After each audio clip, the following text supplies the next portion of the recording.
Coucou mes chers amis, j'espère que vous allez bien. I am very excited to be here with you today because I think we're gonna have a fun and productive French lesson. In my previous video, we started talking about how to connect French words in a sentence so we sound more natural and so it's easy for us to speak French. And in this video I think we should get a little bit more practice doing this. So if you want to have more theoretical information about liaisons and enchaînements, two ways of connecting speech in French, then you should see the previous video first and then come back here. Or if you watched it, then today a lesson based on Le Temps des Cathédrales song from Notre de Paris. First of all, if you learn French and you want to improve your pronunciation, then consider subscribing and like this video before we keep going. Second of all, I think that the songs from Notre de Paris are great for beginners or people who are not maybe advanced in French yet. I think they are a little bit slower than popular music and also they have more neutral pronunciation or words, so it's kind of easier to learn more basic standard French with these songs. And today we're gonna be analyzing Le Temps des Cathédrales.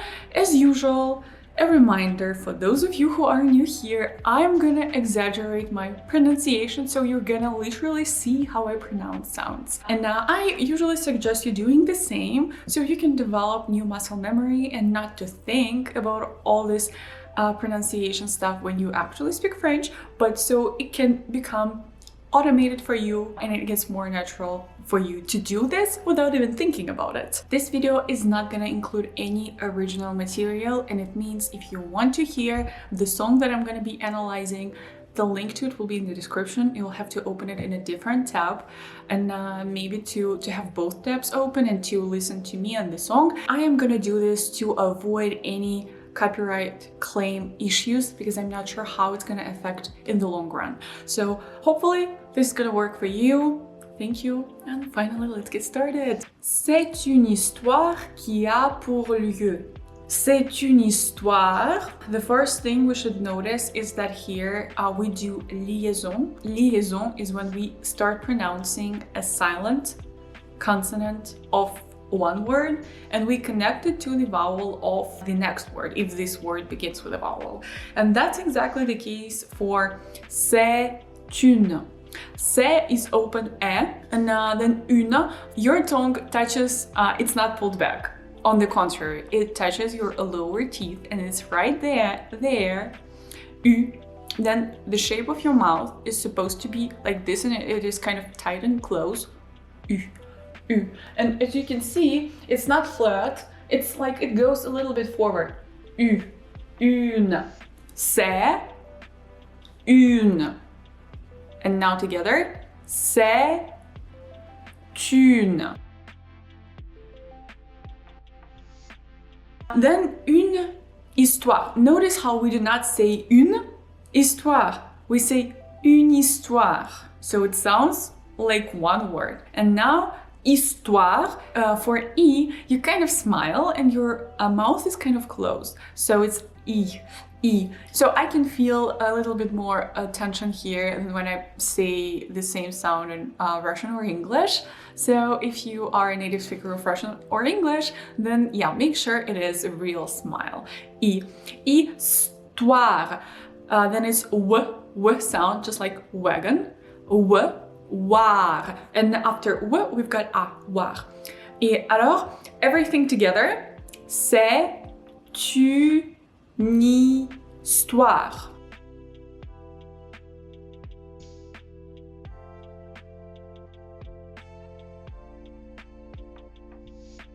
If my pauses are not long enough for you guys to practice, then stop the video, or also you can make the whole video slower in the settings of the video. Qui a pour lieu. So the same, qui a. And now, by the way, this is enchaînement. The first enchaînement, it was une histoire. What's the difference between liaison and enchaînement? Pause the video to answer. When we do liaison, we start pronouncing something that is not supposed to be pronounced, like c'est moi. C'est moi, it's me. C'est moi. T is not pronounced. But c'est une histoire. We start pronouncing. This is liaison. Enchaînement is when we just connect, chain the existing sounds, the sounds that are pronounced on their own. So une histoire, une is pronounced on its own. The same goes for qui a pour lieu. Qui a pour lieu. Let's do it together.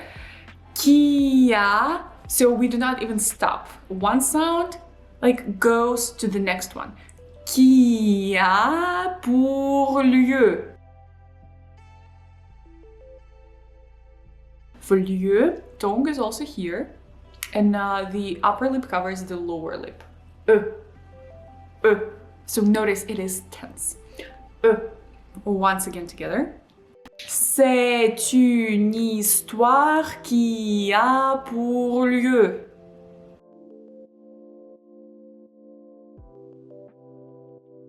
Also, a side note, usually at the beginning of a song, I go slower and I get a little bit faster by the end, so I do not repeat the same things. So really bear with me. Paris la belle en l'an de Dieu. So we've got a one enchaînement here. Belle. Belle, L is pronounced. It doesn't matter what sounds goes next. But since we've got a vowel, let's pronounce it together because it's easier and that's how we can get faster and sound more natural in French. So, Paris, E again, Paris, la belle l'an de Dieu. We've got two nasal A sounds. En give A, and also nasal A. So, l'an.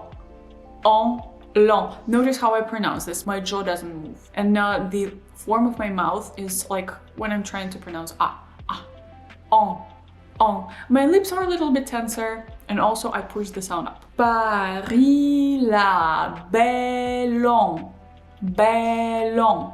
l'an de Dieu. De and Dieu are slightly two different sounds. They are overall similar, and also in a daily spoken French they can be pronounced as basically just one sound.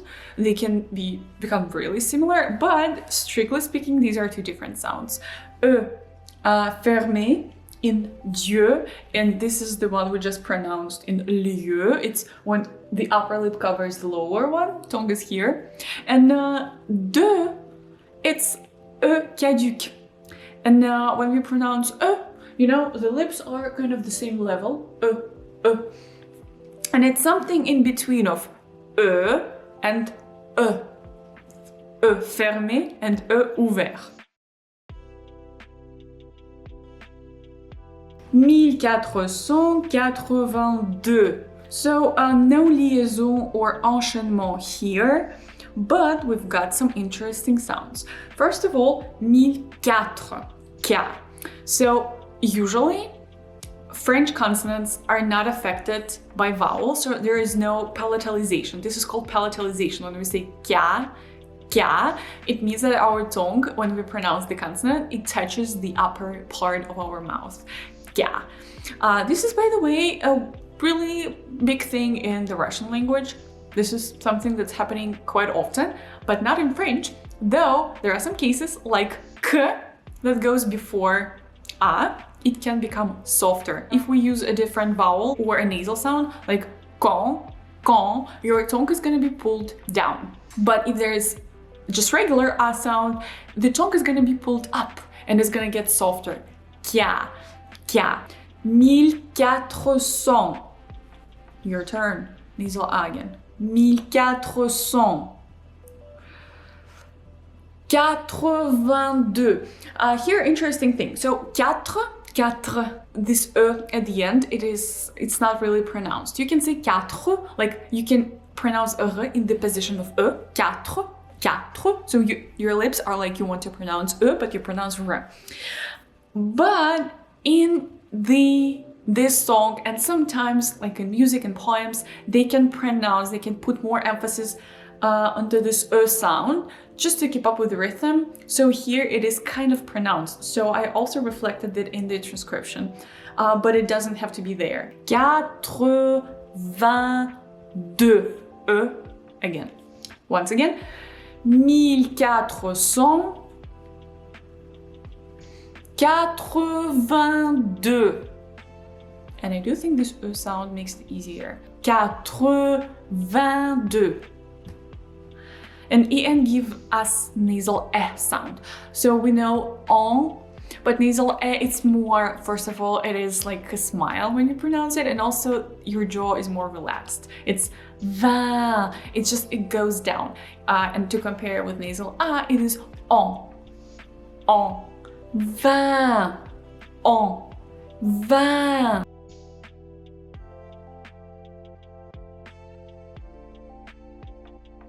Histoire d'amour et de désir. Histoire, we know this already. Histoire d'amour ou tongue pulled back. Histoire d'amour et, so d'amour et de désir. Once again together. Histoire d'amour et de désir. Nous les artistes anonymes. So usually, dans les, S is not pronounced. And the same goes for artiste. Like when it is plural, S is not pronounced unless it is liaison. So we've got two liaisons here. Nous les artistes. Pronounce it with me. Nous les artistes anonymes. And together, nous les artistes anonymes.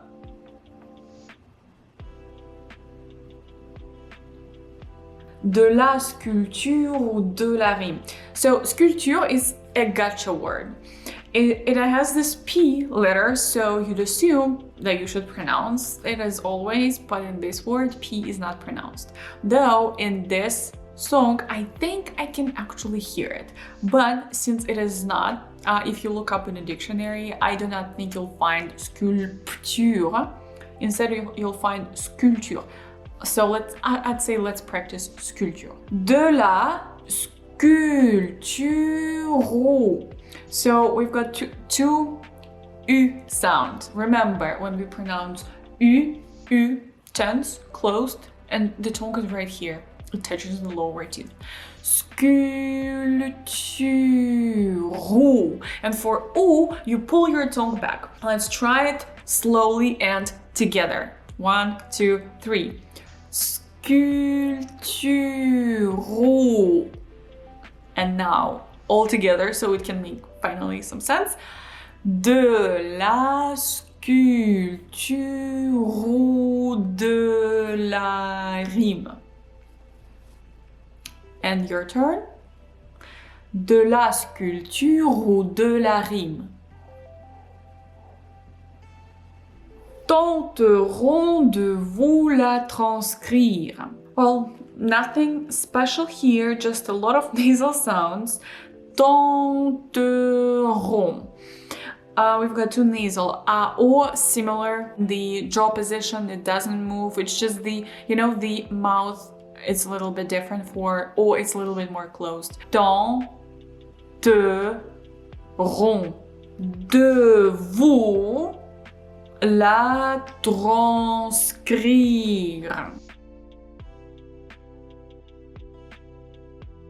Pour les siècles à venir. So here I just wanted to note in particular that there is no enchaînement or liaison, so he does make this pause. Pour les siècles à venir. And now we've got two different A sounds. It's les, it's closed A, it's similar to I, E, E. And then siècle, E, and then we've got open A sound. Pour les siècles à venir. And my favorite part, il est venu le temps des cathédrales. Il est venu le temps des cathédrales. Il est, again, we do enchaînement. Il est venu. And notice that at the beginning, it was c'est une. So it was also EST, and we pronounce T. But here, since venu begins with a consonant, V, T is not pronounced, though we can do an enchaînement. Il est venu le temps des cathédrales. Le monde est entré. So monde, the is always pronounced in this word, and here we also can connect it to e. Monde est entré. Entré. So we've got both. Le monde est entré dans un nouveau millénaire. Dans un nouveau millénaire. Dans un, dans, S is not pronounced usually. So, par exemple, dans tout Paris, if you remember from a different song on my channel, dans tout Paris, S is not pronounced. Here, we do pronounce it. Dans un nouveau. Two closed sounds. First ou, then o. Very similar articulation. Nouveau. Nouveau. Maybe for o, tongue is not as pulled back. It is maybe someplace in the middle. Nouveau millénaire. So, two smiling sounds. Millénaire. You don't even need to move your mouth.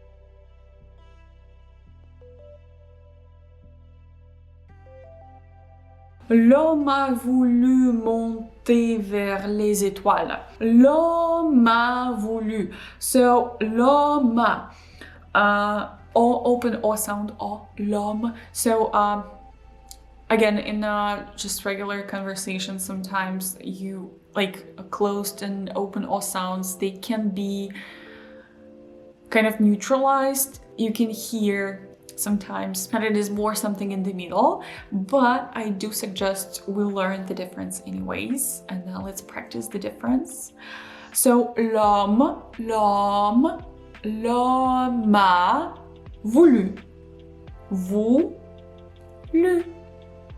Your turn. Monter vers les étoiles. Les étoiles, I believe, by the way. Again, we pronounce this E. L'homme a voulu monter vers les étoiles. Yes, he does this. And everything together. L'homme a voulu monter vers les étoiles.